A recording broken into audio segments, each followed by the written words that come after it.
you go to a restaurant, you order a meal, and it comes out, and it's like you eat the meal and you take a couple of bites of it, and you're like to the waiter, "This is bad. This doesn't taste good." And the waiter's like, "Well, our chef is new.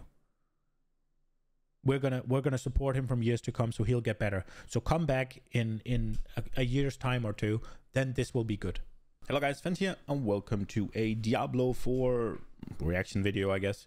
There's this dev talk with, what is it, Rod Ferguson and, what's his name? Was it Chris something? I've watched the first like fucking couple of seconds, minutes, just to see. He's the, what is he? He'll introduce himself. They're talking about the next season, so I figured let's give it a go and see what they have to say. I'm Chris Wilson, production director over the live service for Diablo 4. And I'm Rod Ferguson, general manager of all things Diablo.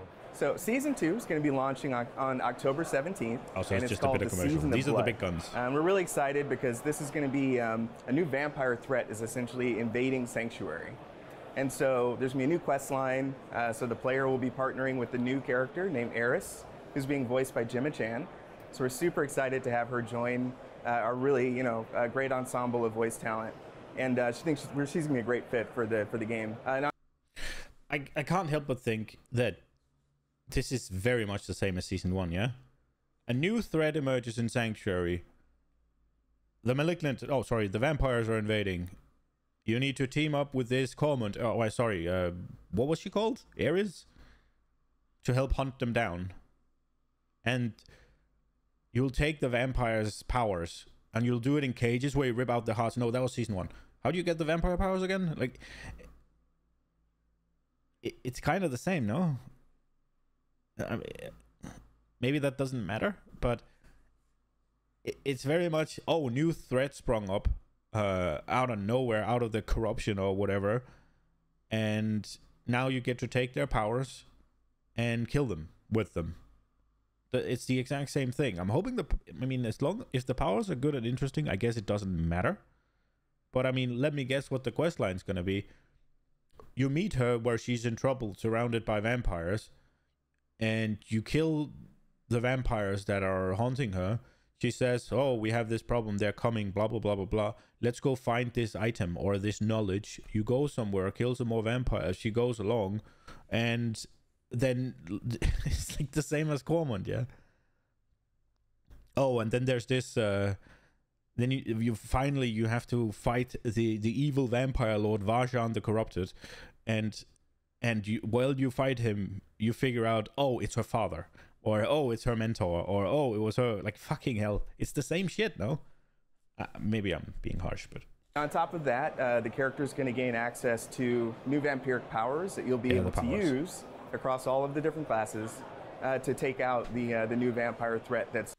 Wait, how many? Did you say 5? Across all of the... Are really, a great ensemble of voice talent. And she thinks she's going to be a great fit for the game. And on top of that, the character's going to gain access to new vampiric powers just that new you'll be able to powers. use Okay. across all of the different classes. I'm hoping it's just wording here, but him saying you get access to powers that you can use across all classes makes me think that all of the fucking powers are like just general powers that can be used across all the classes. So instead of having something that's druid, barbarian, sorcerer, or whatever, you're just gonna have a bunch of you do more power damage when you have a barrier, and those are both great and bad at the same time. If you have them be class specific, you can really drive changing gameplay by making them more specific to the skills and mechanics that you have available. While I don't want to be like, oh, your firewall now fucking, I don't know, your firewall now, instead of being a line, it's a square or whatever.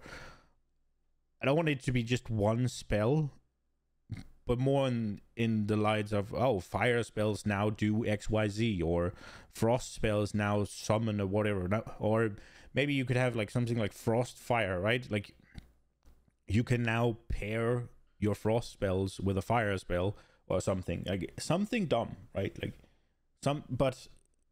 but very much still rooted in the class rather than general. And I have now spent 4 minutes on 40 seconds. Let's go. To take out the new vampire threat that's invaded Sanctuary.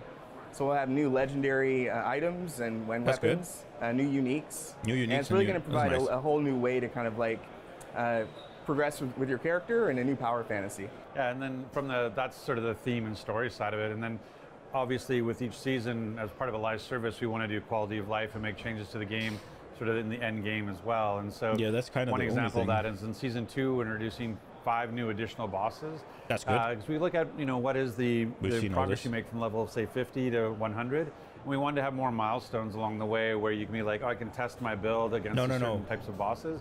And we also know there's a huge desire for our uniques and the Uber uniques, because they have a very low drop rate, and sometimes they really solidify your build. And so now with these 5 new bosses, you can actually target uniques, and you can go and have a much higher drop rate on an Uber unique than you would in the open world. That's really good. Targeting the Uber uniques, and it sounds a lot like they're going to be targeted from the bosses, which is really fucking good. I'm scared of him saying that they want more milestones, and I want to use the bosses for that. So that probably, what was he said? He said from 50. Did he say from 50 to 80? Was that what he said, or did he say 50 to 100? But it sounds like you're gonna get like a new boss every 10 levels, and that's not super exciting to me. Honestly, I forgot about Varshan. I haven't even killed Varshan, and I'm level 100. Maybe I'll make a video. I go there on my druid and see if he scales up to 100. I doubt he does, and then I'm just gonna clap him, obviously. But then I guess I'll have to get the sorcerer up to 80 and prep it for doing Varshan, so I can get a what's it called, a relevant challenge. I'm not too, if it's like baby versions of the bosses, it's cool and all, or not baby version, but just less.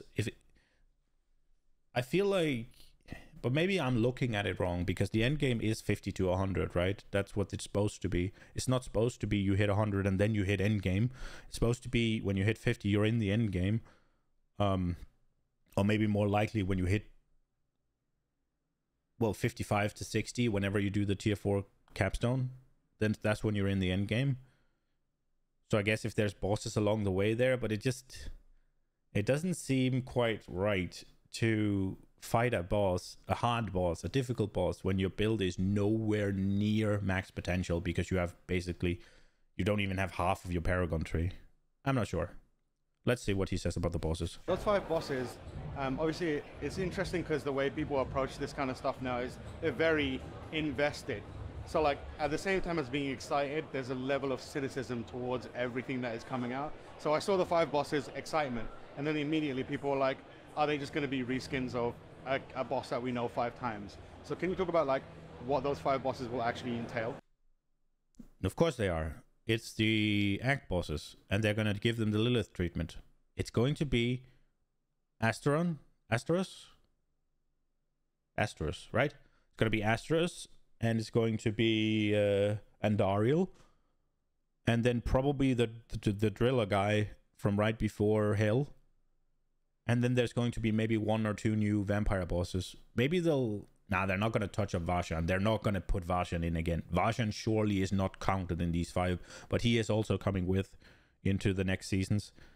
But then probably, is it going to be the boss you fight with Vigo? Or is it going to be, what's the last one? Is that one? I feel like there's one I'm forgetting that kind of didn't feel like a boss. I mean, I guess Act 1 is the one with Vigo. Act 2 is Asteros. Act 3 Andariel, and Act 4 is Driller Boy, and then Act 5 is Lilith. So I guess that's that. Yeah, it's those 4. That's fine. Like, I think that's fine. Is anybody cynical that it's going to be reskins? Is that a problem? You're getting a new boss, the Vampire Boy, And then you're getting the Uber bosses that we're waiting for, the unused act bosses that were really cool looking. Maybe not super engaging fights like they were, but they're gonna... I don't think Lilith had those fucking red things that fires. I don't think she had the waves either. They put a lot of extra mechanics into Uber Lilith. If there's one thing Blizzard has experience in doing, it is making one encounter with different layers of difficulty. You just look to WoW, yeah, how much a fight actually changes from heroic to mythic. It makes it completely different. So I don't think it's bad that they're gonna put in the act bosses. I wish there were more ways to do the act bosses than just do the campaign and it's over. Other than maybe Uber, I would like there to be like... I would like them to be available in some regular form where you could go fight them and they give you something, and then at level 100 there'd be Uber. I think if you put those milestones they're talking about as like just the act bosses juiced up a little bit, let's say the act bosses are normal, then along the levels you get a heroic, and then once you get to 100 you get all the 5 in mythic version. Yeah, I would like that. It's a mixture of sort of like new and sort of... One of the things we heard a lot from players was like, I don't think we've ever even talked much about it, where the bosses are coming from, but there's a notion of like, I play these campaign bosses and I didn't necessarily get to fight them ever again unless I'm playing the campaign. So that's part of the inspiration. So there's going to be definitely like ways we can leverage content we've had, but also new content as well.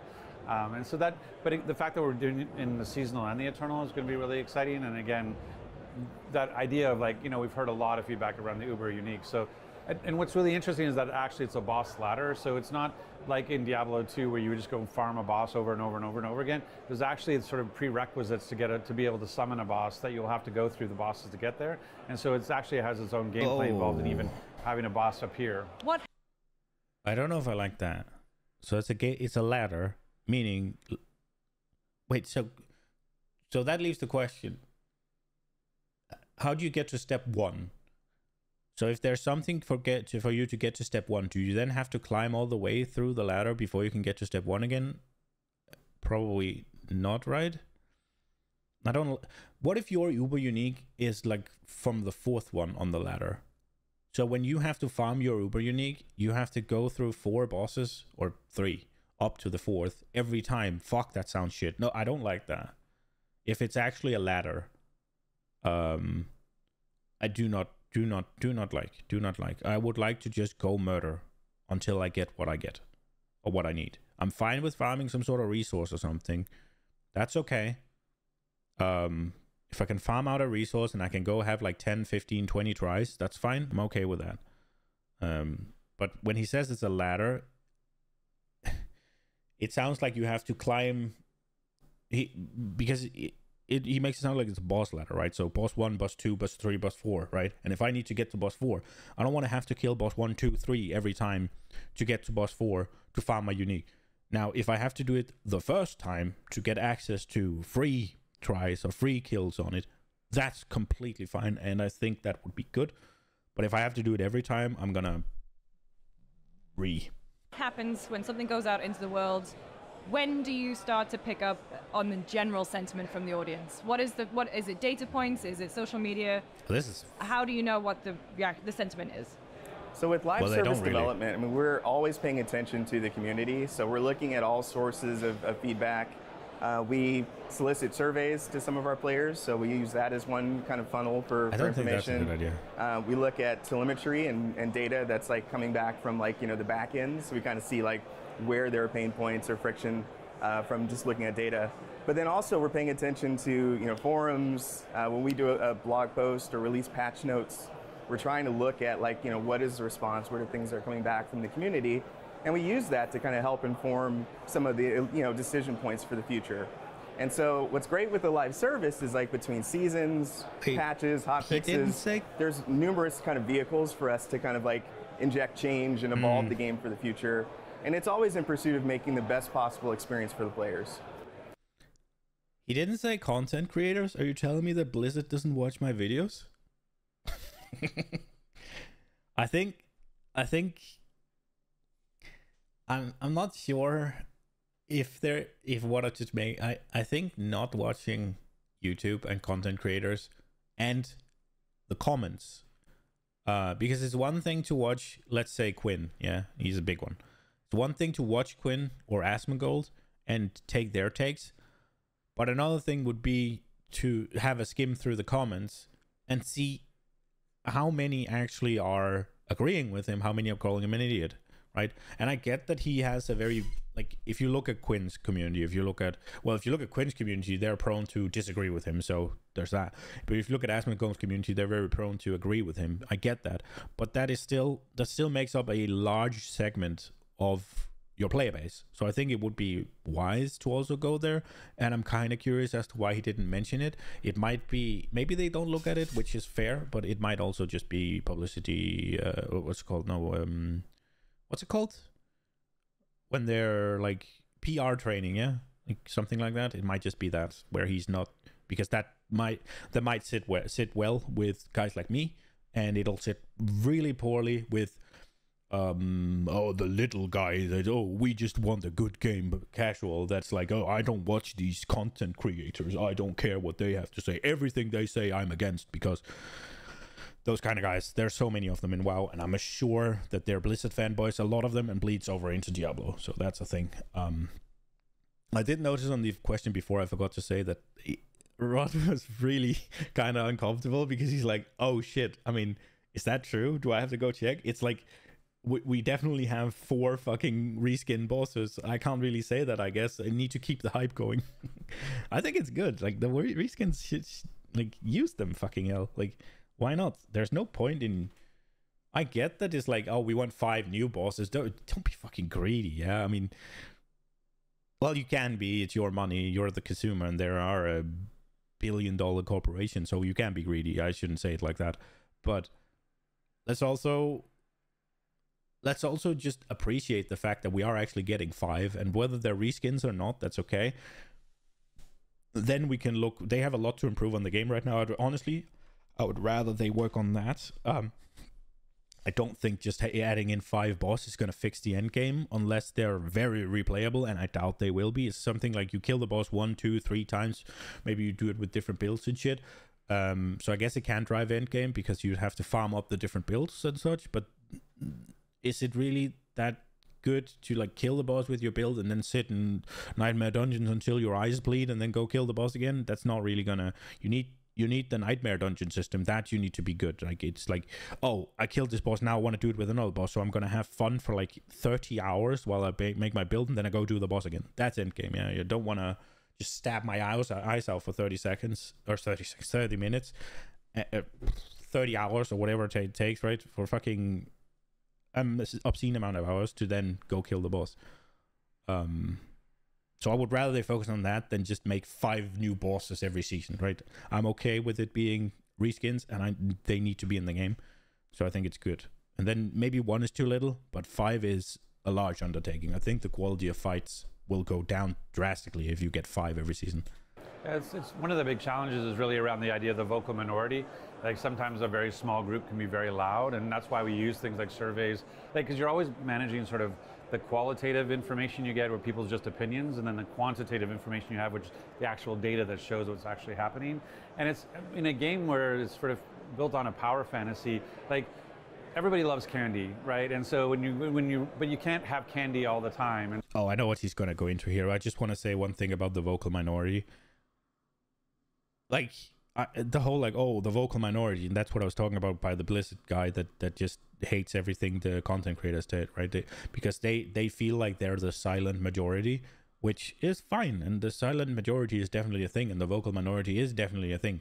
But sometimes you also just have to realize that what the vocal minority, which would be somebody like me, or somebody like Quinn, maybe, or somebody like Asmongold, I guess, like people who has the time or to play a lot, or people who has the skills to play the hard content, sometimes you also just gotta realize that what they want isn't gonna negatively impact the game for the silent majority, right?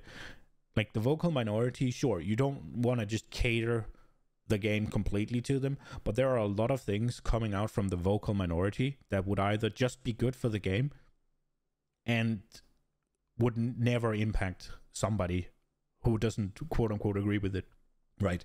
There's a lot of people who's like, oh, I don't want their, what was it in WoW? There's so many people who's like, yeah, Mythic Rage shouldn't be a thing, and they clear normal. It's like, what, excuse me?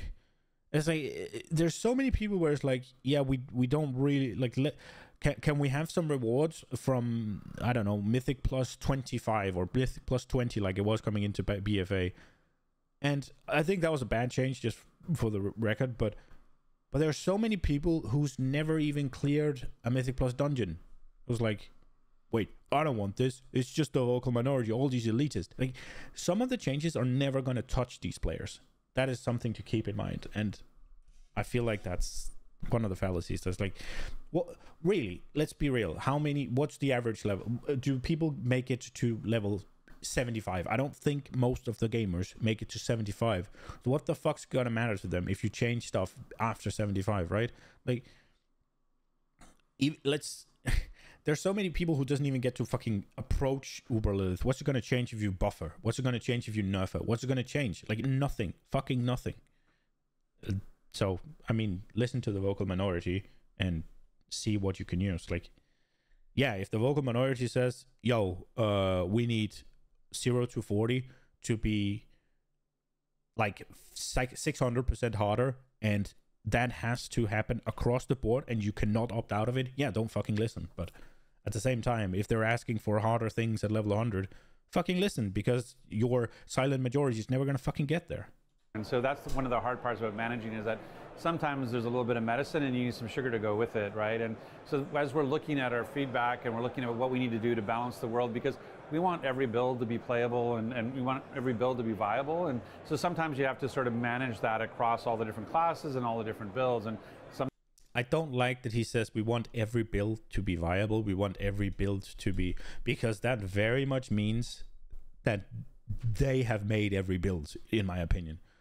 Like, I don't want every build to be viable. I want there to be enough options that I can make unviable builds, because that's part of what's it called? That's part of something being intricate, something being expansive, something being well, customize. You can customize shit, right? I want every skill to be viable. I don't want every build to be viable.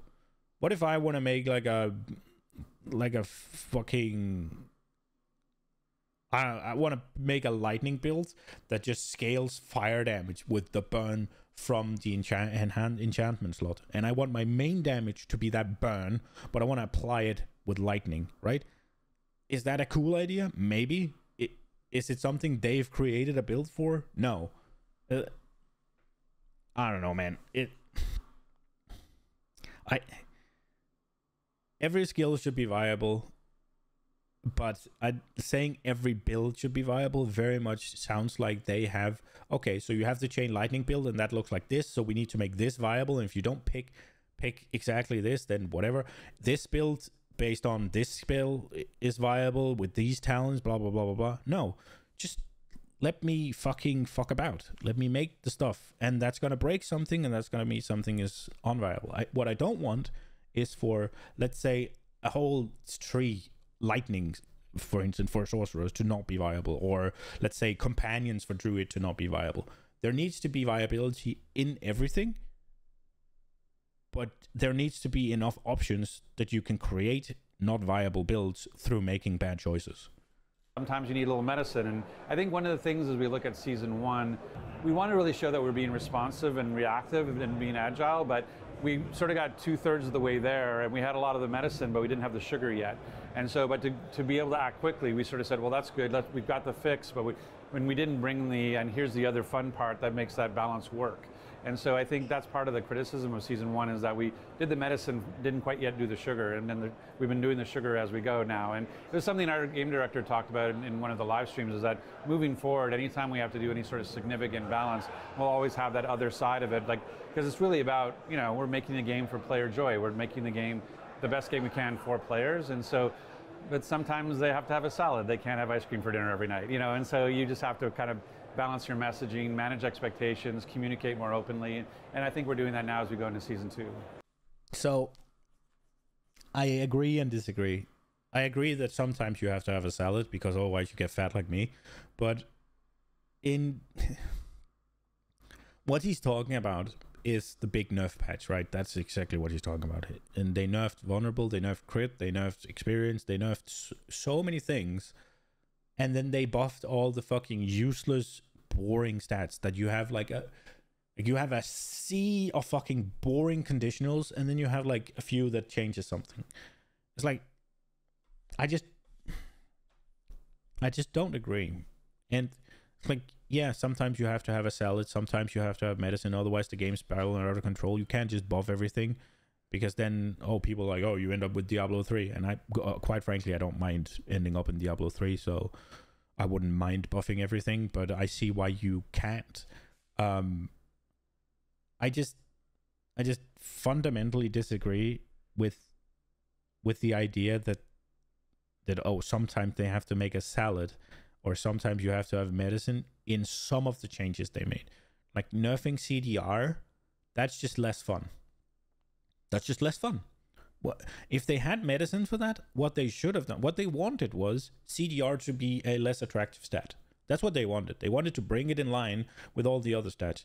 And arguably, by nerfing CDR, you make it even more mandatory, because now there's less to go around, and it's still the most powerful thing you can get just by how it works.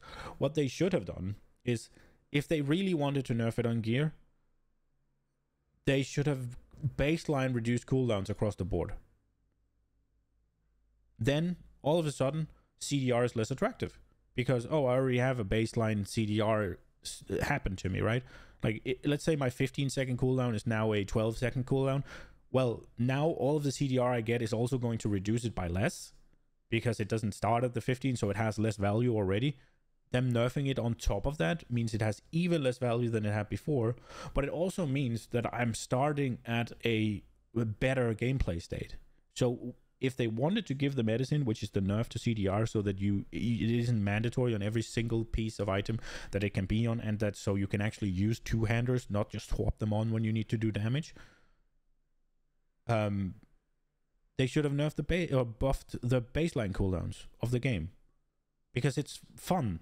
Like, we want the gameplay is there. It makes you press your buttons more. And arguably, if you just nerf CDR and it's the best thing and you need it to make certain things work, now you just made it even more desirable, even less possible to go around, right? Because now there's only so little to go around. But if they would have then nerfed all the baseline cooldowns, it's like, okay, well, we're kind of staying where we are, but you're reaching your goal of making CDR less powerful in comparison to the other stats. The same with crit and vulnerable, because they're outside of your fucking one bucket of damage buffs. They function outside of this. You're never going to have them not be the best unless they are worthless. Because the more you get into the bucket, the bigger a value a multiplier is going to get. So they're always going to come in there. So either you need to make them so bad that you can't get enough here for it to be worth it, which is not really going to be a thing. I don't know. But then you just delete the stats. Or you need to put them into your bucket and make the entire game boring. Or you could fucking spread out the bucket a little bit. That's going to buff up power. So maybe you could take all the numbers down a bit then. Maybe you have damage 2 in one, damage with in another, and damage while in the third.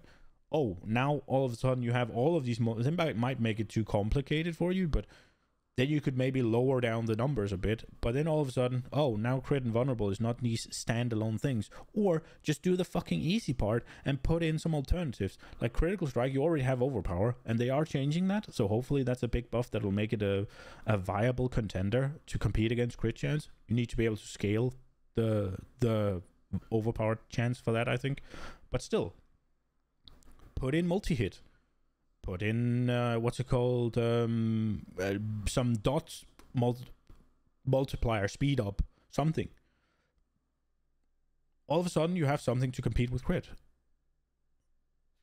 Put in that shit, and then figure something out with vulnerable. Maybe make it a gameplay thing rather than a... You could remove vulnerable, and vulnerable could just be a... It could just be a crit, lucky hit, multi-hit, dots, whatever multiplier in itself.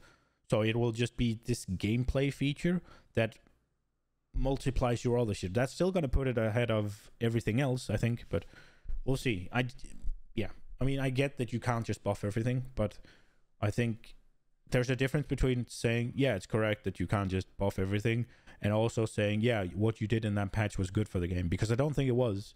Yeah, you need to nerf sometimes, and that's fine, but the way you did it was bad. You mentioned it earlier, but how do you account for the vocal minority in a way that feels like you're speaking to them, but also not balancing that with the realistic kind of achievements that you can do? Because it's obviously like Diablo 4 comes out, everyone's super positive, and everyone is like really up on it, and the vast majority of people are enjoying it. But then the conversation quickly turns into like, this is missing, that is missing. But that conversation is very much defined and pushed by a group of people that are at level 100 or 80, and they're the only people that are like really vocal. Right. So yeah, so you change it at level 80 or 100 because what you've already made for the silent majority is fine. Like what I don't understand, how is this even a thing, right? Everybody's happy, everybody's enjoying it, he says, but then quickly the ones who actually play the game don't enjoy it because they get to a point where there's nothing, whereas the ones who are not really playing the game, who's stuck at like level 1 to 40, they're enjoying it. Okay, so what can you take from that? What we've made from 1 to 40 is pretty good.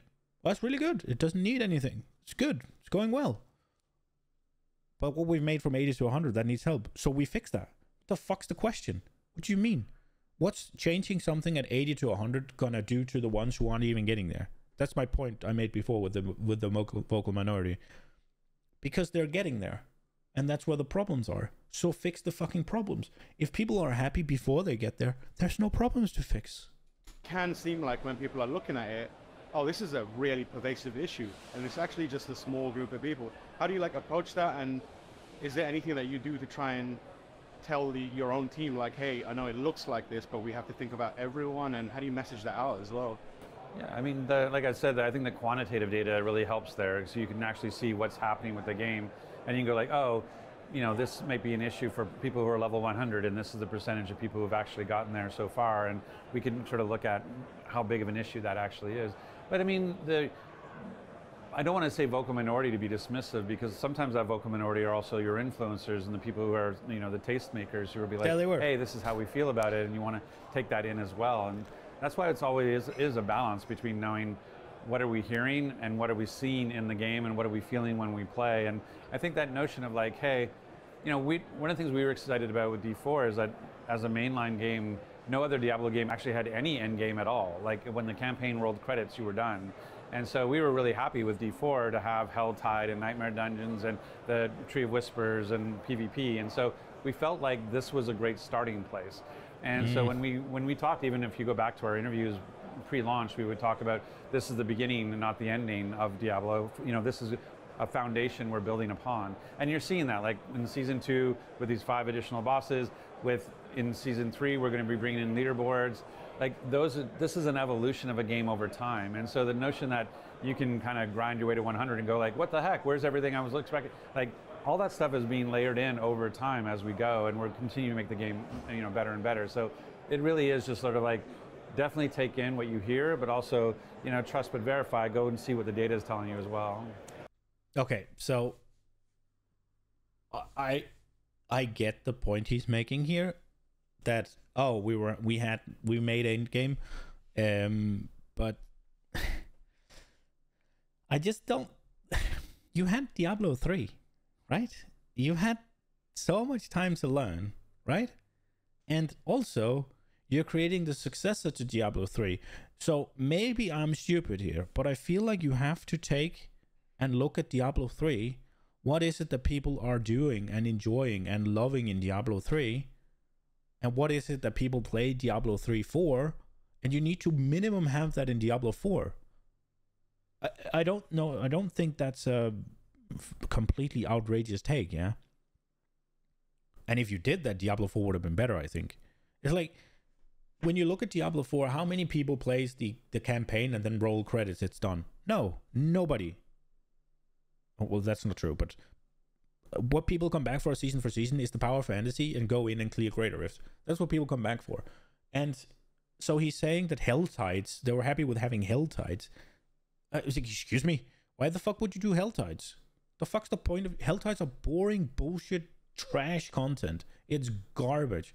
The only reason you do fucking Hell Tides is because you fucking force us in there to get our fucking Forgotten Souls and our fucking Fiend Roses or whatever. That place is garbage. It is trash. You do it like, you do the first time it's cool, the second time it's pretty cool, the third time it's cool, 4, 5, 6, 7, 8, 9, 10, it fucking, you want to puke all over your keyboard while you're doing it. No fucking shot.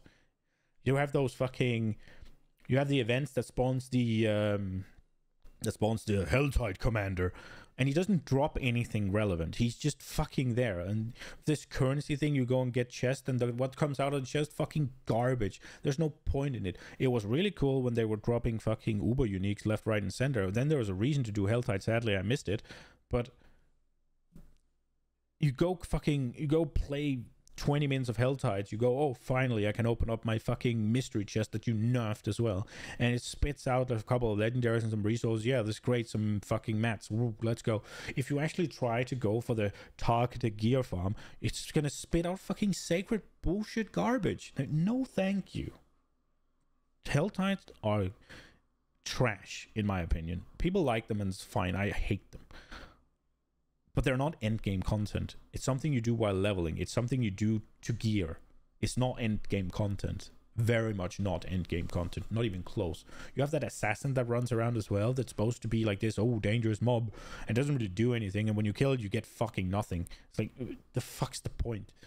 And then he says Nightmare Dungeons. His own team has said that we know Nightmare Dungeons, they were never intended as an endgame feature. They're a leveling feature. So saying that that's endgame is kind of, which one is it? Is it endgame? Is it not? Like you said that Nightmare Dungeons don't function well for leaderboards. They don't function well for endgame content. It's a leveling system.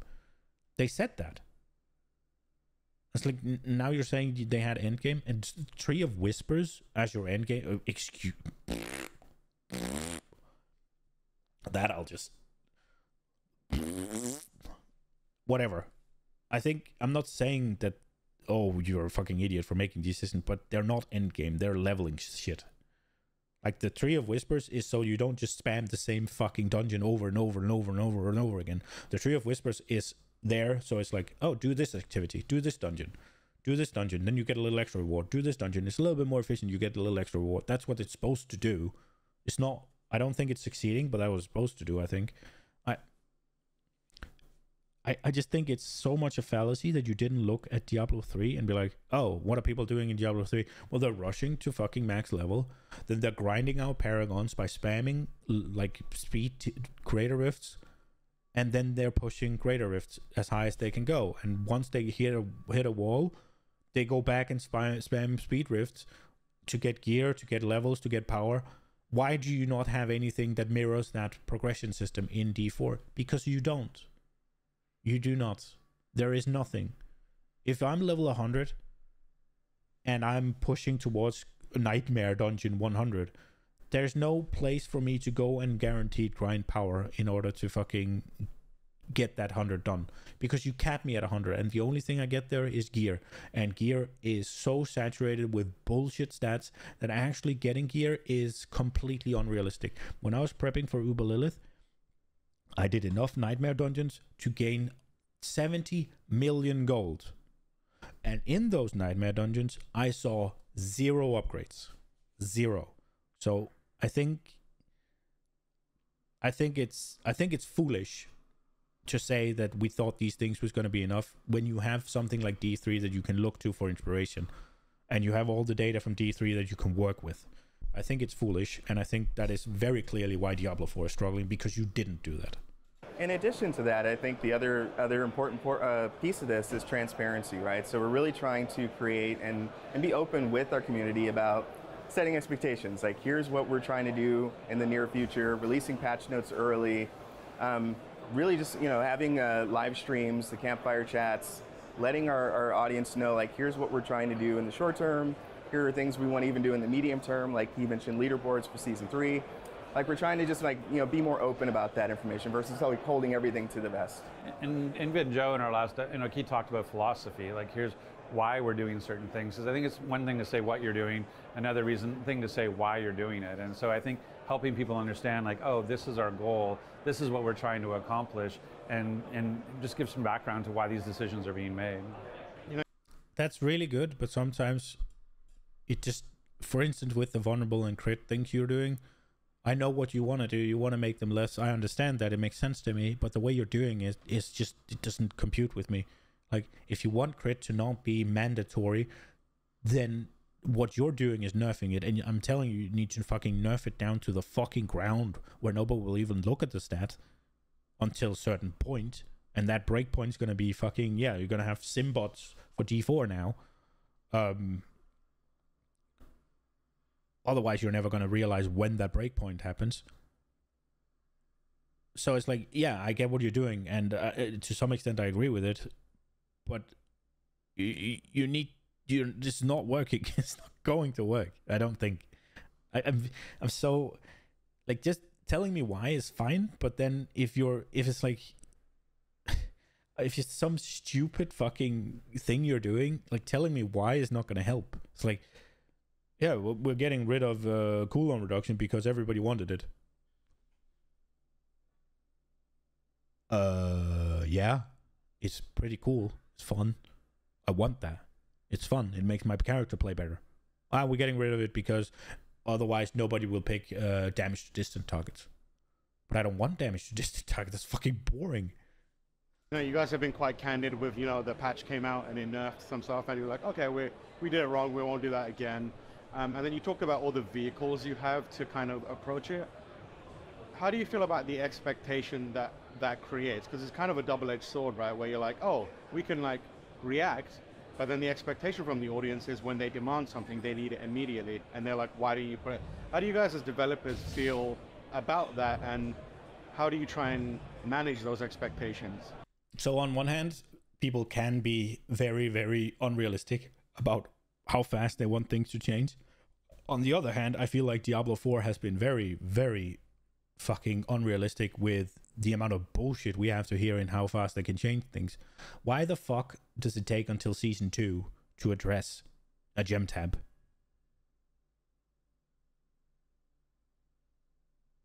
What?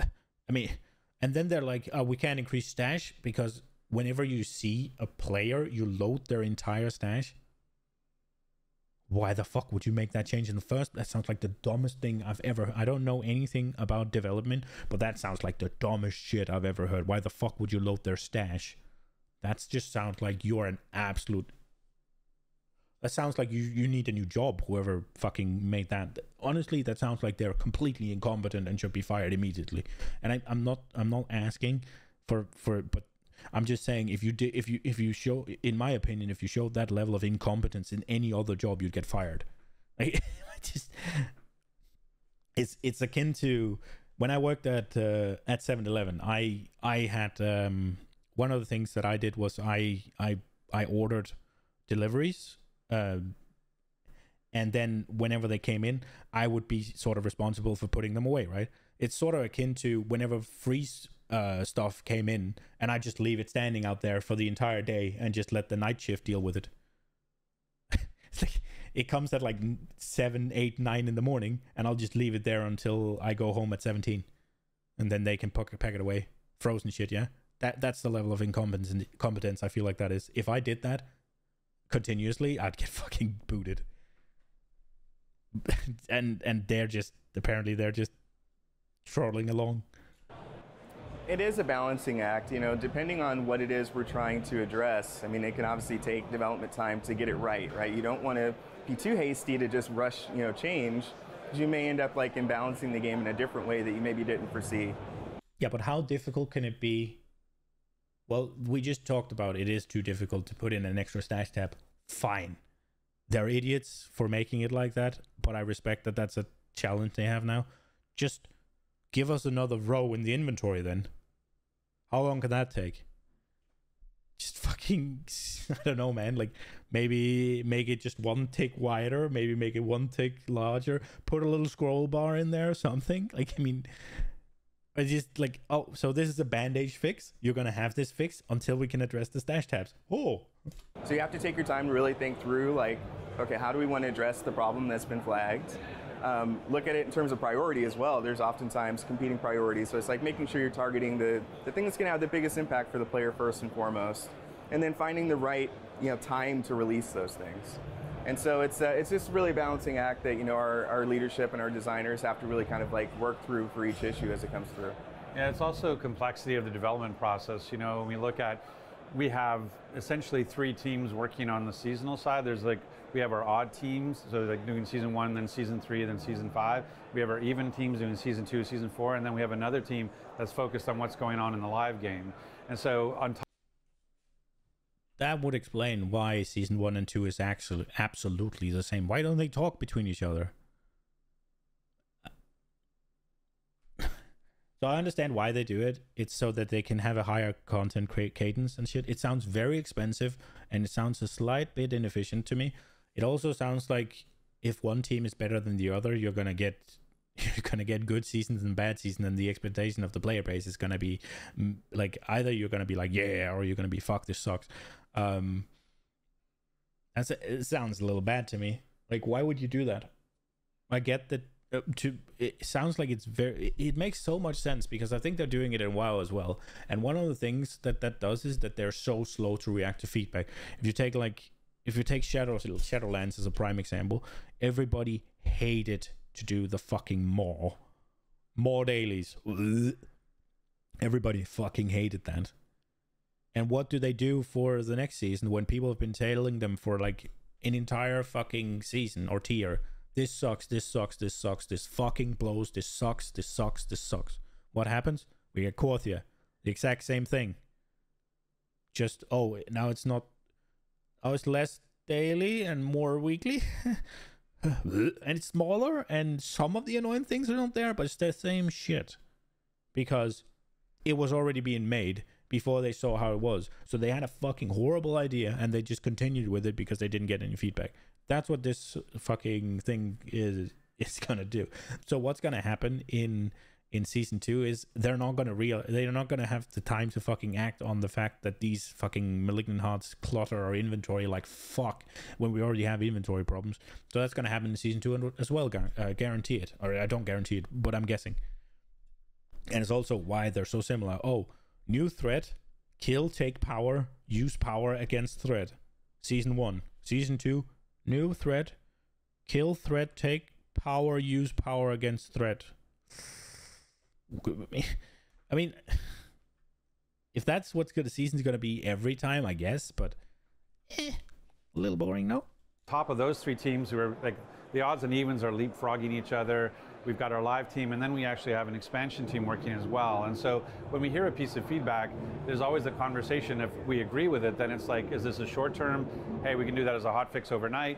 Is this more of a patch that has to come in 2 weeks? Or actually it's something we're going to address next season because of the way that, we're a lot of the ways, that's part of the thing. Like when we put out season 1 was finished when we released. And so there was no real player feedback yet, other than sort of the beta feedback. But after launch, like season 1 was kind of done, and so that's why we use that pre-season time to tweak as much as we could, and why we removed the need for the altars of Lilith and that kind of thing. So it's just that notion that like the trains are always running, right? The trains are always leaving the station, and what can get on which train is always part of the balancing act of like, oh yeah, we agree with that feedback, now which train can we actually make it on, and are we willing to delay other things to make that happen? Because I think sometimes people just feel like it's always additive, and really it's kind of like there's only so much scope that a team can do.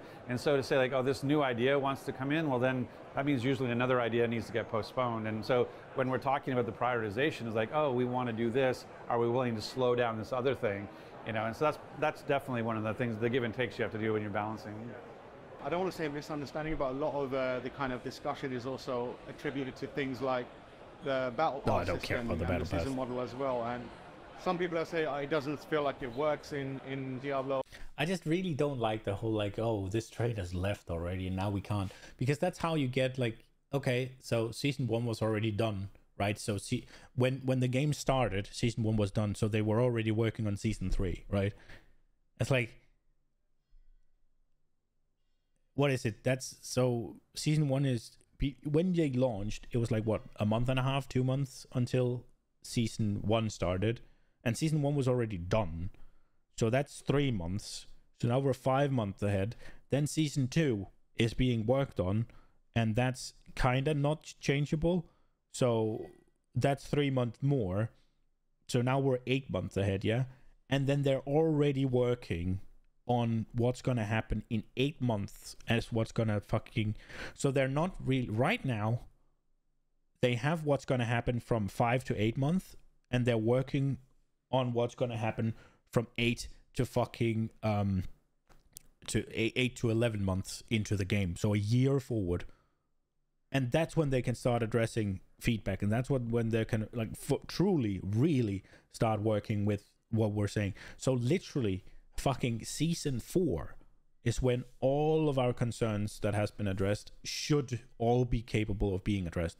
That is ridiculous. That is, the game needs to be good now. I don't care about season 4. Like, it's just that is wild to me. It's insane to me. And the poor live team. I don't like that. I don't like that. That sounds like, just think about it, right? Because when they released, season 1 was already done. That means when they released, the odd team was working on season 3. That means that they are already working on season 3. That means there's already scope that can't be changed. That means in order for them to take on the feedback and change it for season 3, they have to cut things out of season 3. That's what he's saying. That means that they can't properly fit shit until season 4 into the scope of things. That is ridiculous. It's fucking ridiculous. It's outrageous. Completely fucking ridiculous. I don't know how about coding works, but then couldn't the live team just fucking work on these things and put them in? Like, but I guess maybe that's gonna fuck up the code in the season things. I don't know how it works. It's just... But yeah, let's fucking hear about the battle pass. That it doesn't work in Diablo. Who the fuck cares? It's cosmetics. I don't think it's cool. I don't think it's good. I think it sucks that it's like, yeah, they hide all the best cosmetics are on the store. All the best cosmetics are in the battle pass. I think it sucks fucking ass. It devalues the game. It makes it worse. But they're Blizzard, right? They're gonna monetize every single thing they can, as long as we don't have to pay to play season. As long as it's not a requirement to purchase the battle pass in order to play the season, I think we should count our lucky stars, because it's only a matter of time. That's what I think. Oh, you know, we've had other people make games similarly, like the Path of Exile team, looking at it and be like, we're learning a lot from the viability of something like a battle pass model. How often do you kind of like reassess that, and do you think it does still work in this day and age? Especially because it's like a lot of cosmetic stuff and you don't want to upset the balance. And when it is like you can't put a lot of meaningfully changing content in there, is it even worth doing? How do you approach like looking at that kind of system? I think that's what we're learning now. Like, you know, that's one of the things is like we're having lots of conversation about the first time we've done something, you know, and so in times we'll come together and we'll go like, hey, everybody, this is one data point, you know, and like, and we're looking at season 1 and like, what's the battle pass doing? What's the shop doing? What is the seasonal reset doing? How do we feel about it? And it's like, at the end of the day, it's one data point. And so if I am going to say one thing about the battle pass, it is that those power-ups came way too late. I understand that they're like, oh, you can't buy power. You can't buy power. So the whole like speeding up the battle pass shouldn't be buying power. But I finished the battle pass at like what, level fucking 70 or something stupid.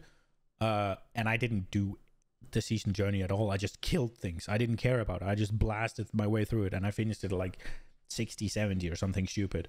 And I couldn't put in those power things until level 100, where they don't fucking matter, basically. Like, the whole, like, I would like more gold when I level up. I would like more, what is it, better hearts. I would like, or yeah, bigger chance at bigger hearts, right? And then it's, what is it? It's salvage, better chance at materials, and elixir duration, right? Is those the things, I think? Like, why is it that I don't unlock that until level 100, where I'm done? Because you have no end game. Fucking 80. Let me have those things at 80. Oh, you can buy those speed up. I'm done with the battle pass at level 80 any fucking way. I'm really excited for season 2 on October 17th, because that's now we'll have 2 data points to go like, okay, how many people are playing, how many people are engaging with Battle Pass and shop, how's it all working? And so I think this is all learning for us. Like, I know people tend to think like, oh, you had 10 years with Diablo 3, you must know everything. And the answer is very different games, very different team. And so and obviously the industry has changed in the last 10 years. So for us, it's really, this is a lot of learning for us. So we're gonna, you know, make some mistakes as we're trying to make the game better and better. Yeah. You think? I hope one of the mistakes they made was the 666 Blizzard currency, because that is egregious. Like, fucking hell, what is it? Was it Ackman that had the video that somebody on Reddit realized that for the first season, well, you have 666 and the new battle pass costs 1,000. So for season 2, you'll be able to buy the battle pass with so 2 battle passes, you get 1 for free.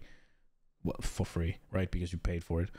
And then you have 332 left. So once you complete that battle pass, what is it? You have 998, and a battle pass is 1,000. So you need 2 more Blizzard Fun Bucks in order to get your battle pass. I think that was Ackman. I think the Blizzard Fun Bucks is from him.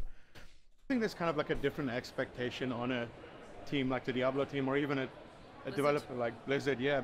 Of course, because they're a multi-billion-dollar company, and they're one of the fucking giants in the industry. They have fucking, I don't know how many years Diablo has been of experience they can draw from. They have WoW to draw from. They have, well, Overwatch to draw from, right? They have so much experience, so much data to draw from. They have such a massive budget. Obviously, this game is going to be fucking massive. Also, you monetize everything to fucking hell. So we know you're loaded. And we have to pay for it. So of course we expect brilliance whenever something comes out of you, and that hasn't happened in I don't know how long. Because obviously you're seen as one of the biggest developers in the world, but the thing that you're introducing is still quite new to you. Or there's the expectation, well, this is Blizzard. It shouldn't be new to them though, because they have fucking Diablo. They have Diablo 3 to look at. I'm not saying it's the same game or anything. I'm not saying they aren't making new things, but it shouldn't be completely new to them. They have so much experience to draw from, and they have so much knowledge in what. One of the things that they did in Diablo 4 is they've introduced exactly the same shitty dog trash things that people have been complaining about in WoW. And they're like, oh, we didn't know you didn't like that. Oh. They shouldn't be allowed to stumble or able to stumble. They should know this stuff. Like, how do you kind of like approach that sentiment, knowing that there's no like pushing back against it? Of course they're allowed to stumble. They're allowed to make mistakes. What it is when they make mistakes, when they repeat mistakes, that's when it's like, what the fuck? What's wrong with you? I think, isn't Diablo 4 the exact same problem as when Diablo 3 came out? There was kind of dog shit. There was nothing to do. The game was just... And now you have Diablo 4, it's kind of dog shit, there's nothing to do. In Diablo 3, everything was very simple. Everything was builds that they've made. In Diablo 4, everything's kind of simple, it's builds that they've made. In Diablo 3, I know for a fact that cooldown reduction was something you put on almost every build in the game. And the same with crit and critical strike damage. Those were the things you got. And yes, there was less stats in there in Diablo, for sure. But it was still, you always went for the same shit. In Diablo 4, you always go for the same shit. It's like, you don't want that, but you don't fucking learn. Like, also, one thing, if you want cooldown reduction to not be mandatory by every single build, how about you're creating builds? How about you create a build that doesn't fucking benefit from cooldown then? How about that? I mean, I think it's just like, we're all kind of just working our way through it. It's like sure, we have a lot of benefits of being part of Blizzard, and we had a lot of learnings, and we were able to talk to each other and understand what's going on in WoW and what's going on in Overwatch, and we can talk to each other. But explain to me then, why is it that the new Diablo 3 season is looking to put in resource burn, which you just learned from Diablo 4 is dog shit and nobody wants to play with? And also, in your season, by the way, you took out resource burn, but the pink ones still have resource burn. The pink malignant, they still have resource burn. so it's still in the game, but that's because that was done when season 1 came out, and you didn't bother addressing that either. It's just because people don't run into it enough, I guess, for it to be really fucking shit, but I can assure you it feels shit. And then another thing the Diablo 3 season is introducing is necrotic, which was removed from WoW because nobody wanted to play with it, which has been changed I don't know how many times because it's been dog shit to play with every time, and it took them 2 or 3 expansions to take it out, and now you put it into Z3. That's where you're not allowed to stumble. At the end of the day, this team is like doing a live service like this is new for this team, and even we have some D3 veterans and things, but a lot of our team, like there's a good part of our team where Diablo 4, we were at the launch party where I was like, how many people this is your first game ever, and like a bunch of hands go up, and you're like, and that clearly fucking shows, and I don't think you should be proud of that. Honestly, I'm sorry, but this is harshly said, but that fucking shows. And I feel like it really, really shows when you have stuff like, oh, whenever you load a player, you load their entire stash. And you haven't played it. Like, if you played this game for more than 15 hours, you'd know that the amount of storage is a problem. And I get that it's because you want it to be a problem, so you can sell it to us later. But then fucking do that now so I can quit the game immediately. This is the very first game they've ever shipped is Diablo 4, and so there's definitely like the combination of experience and the ability to access Blizzard, but like we're still going to learn as we go. And so yeah, I mean, I think I get the, hey, you're Blizzard, you should never make a mistake, but at the same time, of course you should make mistakes. That's okay. You shouldn't make the same mistakes. The mistakes. industry is always changing, the games are always changing, the players are always changing, so it's just going to be learning as we go. And that's why what I love about a live service is we can evolve over time. It's not a fixed state. And so that with each season, and we're going to support the game for years to come, is that we can evolve and learn as we go. Yeah, and that's great. And the game is eventually going to be really good, but it just sucks for those of us who wanted it to be good now, yeah? Like, it's like you go to a restaurant, you order a meal, and it comes out, and it's like, you eat the meal, and you take a couple of bites of it, and you're like to the waiter, this is bad, this doesn't taste good. And the waiter's like, well, our chef is new. We're gonna support him from years to come, so he'll get better. So come back in a year's time or 2, then this will be good. I think what's fascinating about that is because we have a studio like you guys where you very much are like figuring it out as you go along to a degree, and it's kind of like the expectation is, why are you doing this? You should have the perfect product each time. And it's kind of, it's not thought of as great. But then on the flip side, you have a thing like Larian, which just put out one of the best RPGs in a long time. Yeah, but boy. It was developed over 3 years of iterating, very publicly forward-facing, and people are celebrating that right now. Stab him with it. Baldur's fucking Gate. That's how you do an RPG. It must be kind of wild to be in an industry where you can have 2 contradicting kind of like narratives on the same thing going, and like how do you deal with it on a day-to-day basis as developers?